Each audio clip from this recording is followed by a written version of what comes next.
Shedeur Sanders' fate as Browns backup sealed after Kevin Stefanski ended QB battle, report. The QB1 discussion in Cleveland simply refuses to die down. While several analysts and experts are busy predicting the starter between Kenny Pickett and Dillon Gabriel, Shedeur Sanders has been left out of major conversations. Take former NFL QB Ryan Fitzpatrick, for instance.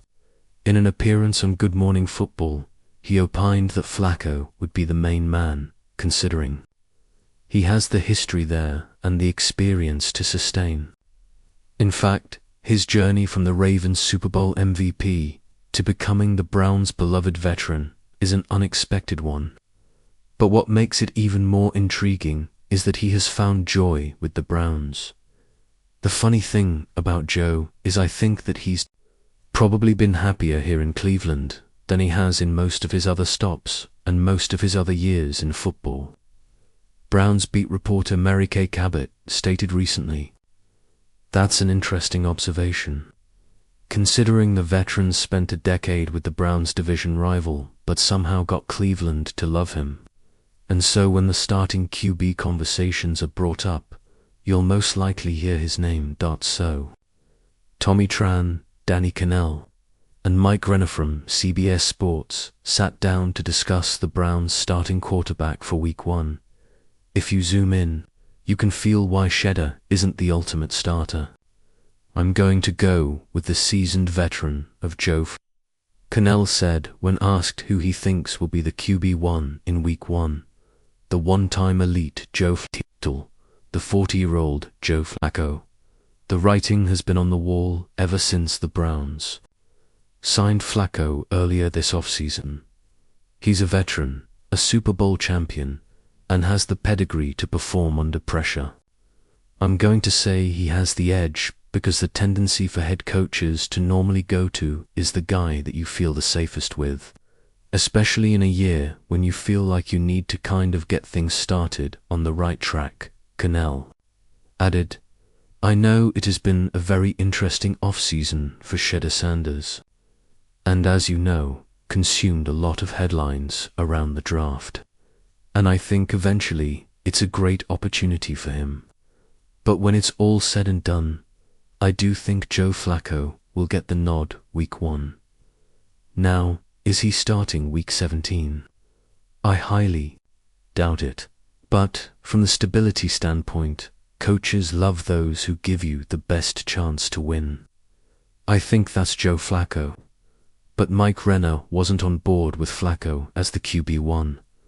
Don't expect him to be on board with Shedeur Sanders either. I generally agree with the reasoning there, but I just disagree that Joe Flacco at this point in his career is the safe bet. I mean, he threw 7 picks in 6 starts a year ago. He did not look like a starting caliber quarterback anymore. He's now over 40 years old. I'm going with Dillon Gabriel. The guy is experienced. The most experienced quarterback to ever hit the NFL. More starts in college football than anyone in college football history. I do just think his game is ready for the NFL, even if his ceiling may not be that high. Renner further observed that in Cleveland, you've got to give something to the fans to excite them. Joe Flacco, according to him, might not be that person. Meanwhile, Gabriel has a 6-year college football experience, a 46-17 track record, close to 18,500 yards, and 155 TDs. He managed to grab the media's attention during the Browns' practice sessions, along with the highest attempts in the OTAs and minicamp, completed 58% of passes 48-43, and racked up 8 TDs, taken altogether. Danny Cannell and Mike Renner don't think that Shedeur will be the starter in Week 1, and Shedeur. The whole sky seems to fall on his Cleveland chapter.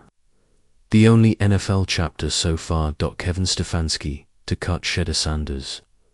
The Browns were never a quarterback-stable team.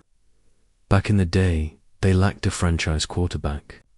Fast forward to now, and they still lack one. But now they're struggling to pick one among a crowded QB room, 2 veterans and 2 rookies. The kicker.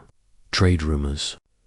Last year, the Falcons signed Kirk Cousins on a gigantic $180 million deal, $100 million guaranteed, only to make him the most expensive backup in 2025.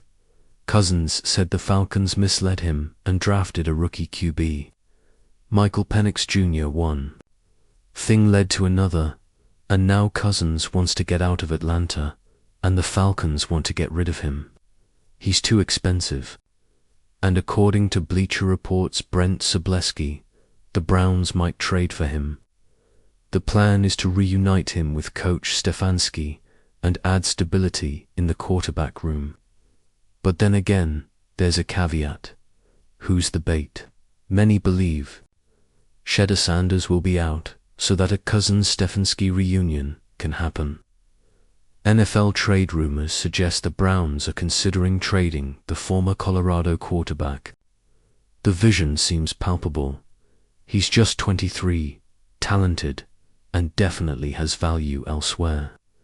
But Shedeur Sanders now faces a tough situation. You're talented and have a primetime surname, sure. But as things are unfolding, neither of them guarantees employment.